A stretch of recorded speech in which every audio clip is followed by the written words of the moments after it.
մեր քաղաքացիների վիզաների ստանալու մեծ հերթեր են գոյացել։ 1 տարուց ավել փորձում են ամրագրել, բայց չի ստացվում։ Վստահ լինելով, որ վիզայի խնդիր չի, լինիա օրը վերցրեցինք, վերջում մերժեցին։ Այդ համակարգերում որ ամրագրել էլի չի ստացվում։ Գիշեր ցերեկ, մեր աշխատանքային գործիքների առաջ մենք նստած տեղեր ենք վերցնում։ Ամռանը Եվրոպա մեկնելու ցանկություն ունեցող քաղաքացիները վիզայի դիմումի համար օր եւ շամ սովորաբար ամրագրում են տարեսկզբին։ Ինչու՞։ Դեսպանատներն իրոք ծանրաբեռնված են աշխատում։ Իրական պետք է նշել, որ այո, ծանրաբեռնված են աշխատում, դրան զուգահեռ պետք է նշել, որ աշխատակիցները որպես այդպիսին քիչ են, ովքեր հյուպատոսական ծառայություն են աշխատում, ունենք այսօր խայտարակ իրավիճակ, մարդիկ ամիսներով հերթագրվում են, որից հետո կարողանում են իրենց գործերը որպես այդպիսին դեսպանատուն մուտք գործել, որից հետո ունենք մի պատկեր եւս շատերը նույնիսկ մերժվում են։ Եվ ունենք դեսպանատներ, որոնք ուղղակի երբեմն առանց գործը նայելու, որպես այդպիսին պատկերավոր ձևաց գործը նայելու մերժում են, որովհետեւ մարդիկ իրենց անձնագրում ունեն բազմաթիվ մուտքի, ելքի վիզաներ, սակայն առանց որևէ հիմնավորման ուղղակի նրանք ստանում են մերժումներ։ Տուրիստական գործակալությունների միջոցով որոշ երկրների դեսպանատներ դիմում հանձնելու համար օր եւ ժամ կարելի է ամրագրել հաշված օրերի ընթացքում հավելյալ վճարելով։ Բոտեր են աշխատում, թե խնդիրը լուծվում է կաշառքով։ Դեսպանատներում շատ դժվար է տեղ ամրագրել, որովհետեւ ծրագրային միջոցով, բոտերի միջոցով, երբ հերթագրման տվյալ սլոտը բացվում է, ուղղակի համակարգչային միջամտության միջոցով տեղերը վայրկյանների ընթացքում փակվում են եւ չեն կարողանում տուրիստական գործակալությունները կամ նույնիսկ անհատները իրենց համար տեղեր ամրագրել վիզա կենտրոններում կամ դեսպանատներում, որոնք էլ բերում են այս կատաստրոֆիկ իրավիճակին, երբ մարդիկ վաղուց ունեն գնված ավիատոմսեր, տուրփաթեթներ, սակայն դեռ չեն կարողանում մուտք գործել դեսպանատներ։ Սա որպես այդպիսին սև շուկան է եւ այո այդ բոտերը աշխատում են եւ հետագայում այդ բոտերը վերավաճառվում են այդ տեղերը։ Պետք է նշել, որ այս խնդիրները կարող է լուծվել, եթե օրինակի համար շատ դեպքերում այն զբոսաշրջիկները, ովքեր ապացուցում են իրենց յետ վերադարձը եւ նրանց գործերը բազմաթիվ անգամներ դեսպանատներում ստուգվել են, նրանց ուղղակի տրվի բազմակի մուտքի արտոնություն կամ ինչպես ընդունված է մուլտիվիզա, որը կթեթևացնի շատ դեպքերում այս սարսափելի հերթերը, որովհետև մարդիկ, ովքեր տարվա մեջ մի քանի անգամ ճամփորդում են, կարծում նրանց ամեն անգամ պետք չէ այդ թնջուկի միջով անցկացնել, տարբեր փորձությունների միջով անցկացնել, որպեսզի նրանք ամեն անգամ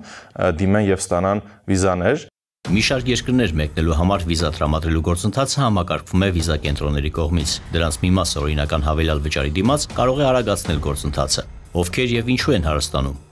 Այո, պետք է նշել, որ մոտավորապես, այսպես ասած, prime time-ի համար մինչև 50,000 դրամ ավել գումար է գանձվում, որպեսզի ավել ժամանակ չկորցնեն զբոսաշրջիկները եւ կարողանան շտապ իրենց գործերը մուտք անեն դեսպանատներ, սրանք վիզա կենտրոնների գործունեության արդյունք են, իսկ վիզա կենտրոնները որպես այդպիսին պայմանագրային հարաբերություններ ունեն դեսպանատների հյուպատոսարանների հետ եւ այստեղ պետք է հարցերի պատասխանը գտնել արդեն վիզա սպասարկող կենտրոններում։ Պետք է նշեմ, որ նրանք ստանում են միջինը 20-ից 50,000 դրամ հավելյալ եկամուտ, որովհետև վիզա կենտրոնների վճարը սկսվում է 35,000-ից եւ ավարտվում 95,000 դրամով, որի մեջ ընդամենը 15,000 դրամն է, մոտավորապես 35 եվրոյին համարժեք դրամն է կազմում այն վճարը, որը շենգենյան գոտու համար է գանձվում։ Մնացած արժեքը, այսպես ասած 20,000 եւ ավել արժեքը արդեն վճարվում է վիզա կենտրոնի աշխատանքների եւ այսպես ասած prime time մուտքի համար։ Դեսպանատներ դիմաց որոշ քաղաքացիներ դժգոհում են, թե անհիմն մերժում են ստացել։ Մի մասն էլ դժգոհում է երկարաժամկետ վիզայից հետո կարճաժամկետ վիզա ստանալու առնչությամբ։ Կան որոշումը բողոքարկելու գործուն մեխանիզմներ։ Այո, այդ խնդիրները կան, անհիմն կերպով ուղղակի մեր հայրենակիցներին մերժում են, որովհետև մարդիկ ունեն այստեղ աշխատանք, ունեն սեփականություն, ունեն բանկային շատ դրական, այսպես ասած, մուտք եւ ելքեր, բայց առանց որևէ մեկնաբանության նրանց մերժում են։ Կարծում սա պետք է նաև լինի մեր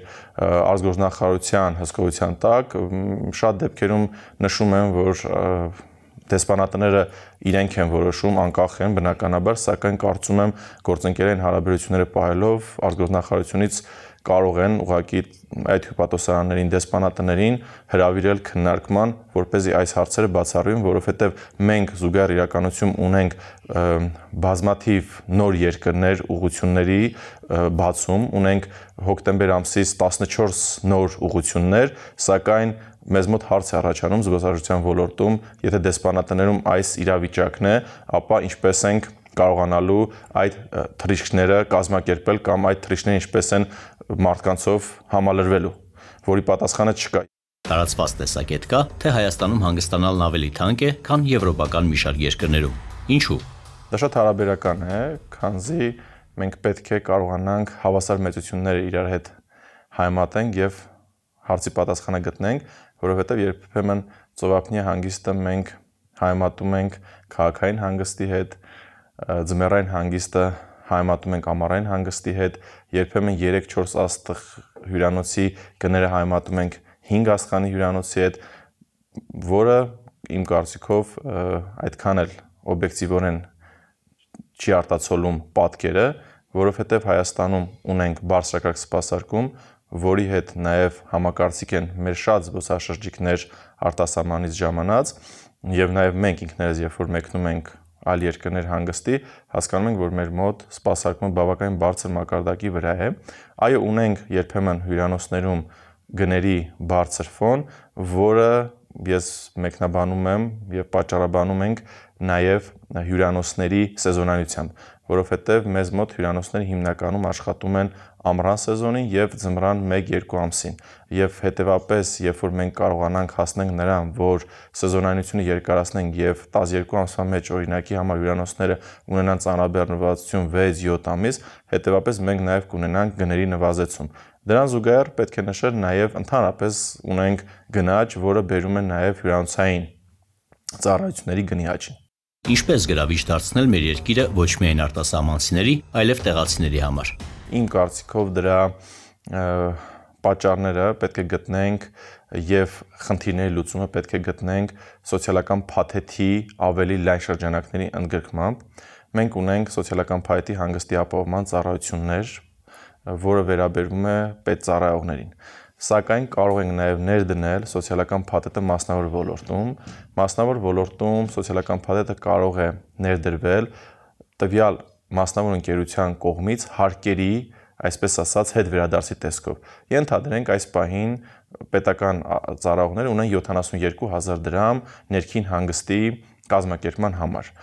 Կարող են մասնավոր ընկերությունները ստեղծել ֆոնդ 72,000 կամ 80,000 դրամ, որը բավական է 2 կամ 3 գիշեր Հայաստանի Հանրապետությունում հանգիստը կազմակերպելու համար, եւ տվյալ զբոսաշրջիկի ներքին տուրիստի մասով տվյալ գումարը մասնավոր ընկերությունը կարող է ետ ստանալ օրինակի համար պետական բյուջեից, որպես այդպիսին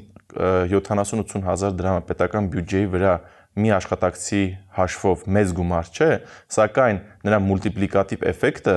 հետագայում տնտեսության համար բավականին մեծ է եւ պետք է նշեմ, որ սոցիալական փաթեթը որպես այդպիսին եւ ներդրվեց 2011 թվականին բավականին աշխուժացրեց ներքին զբոսաշրջության ոլորտը, բավականաչափ հյուրանոցներ մարզերում բացվեցին, հյուրատներ, որը խթանեց ներքին զբոսաշրջության աճին։